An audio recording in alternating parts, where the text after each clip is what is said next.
O ito mga idol, SR125 siya, Platino. Bali, convert na siya na battery operated na CDI. Bali, yung ganito, pag ganito yung magneto mo, yan, contact point yan dati. Tapos ginawa ng battery operated. Ito yung timing niya, mga idol. Yan o. Pag nakaganto,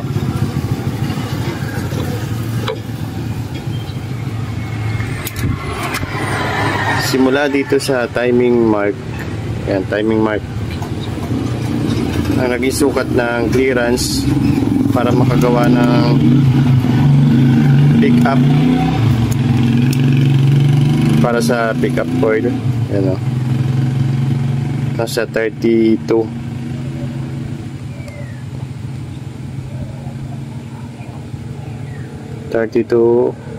mm ang sukat niya. 32. Yan, pwede siyang gawin 34. Simula dito 34. Tapos ito naman yung clearance nito.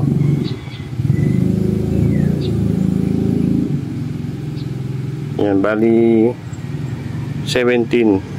Pwede na yung 17.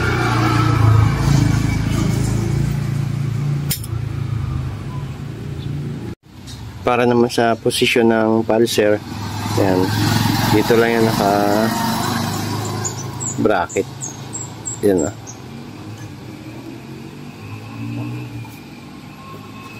Tapos nakatapat na yung pulser niya. Ito, mga layo pa nga to eh, pero mamaya i-adjust natin yan para medyo lumapit-lapit yung clearance. Pero sa mga gusto mag-convert, ganyan yung itsura niya.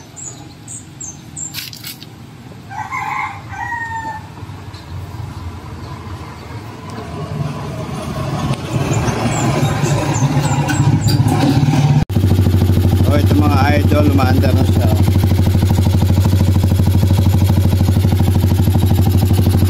4-pin CDI.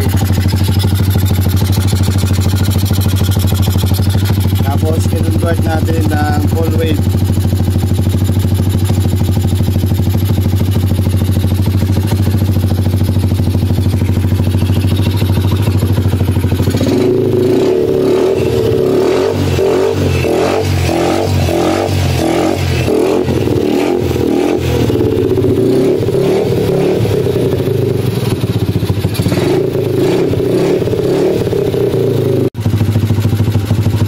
Pag naka-minor siya, yan yung volts niya. Try natin i-revolution.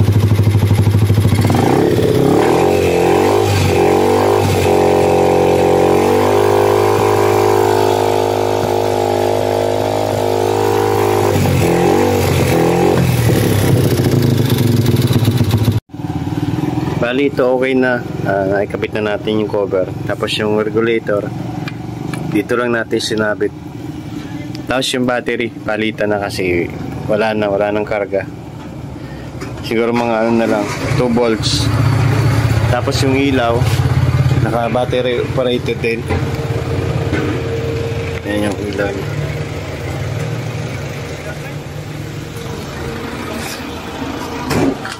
Naka enduro type.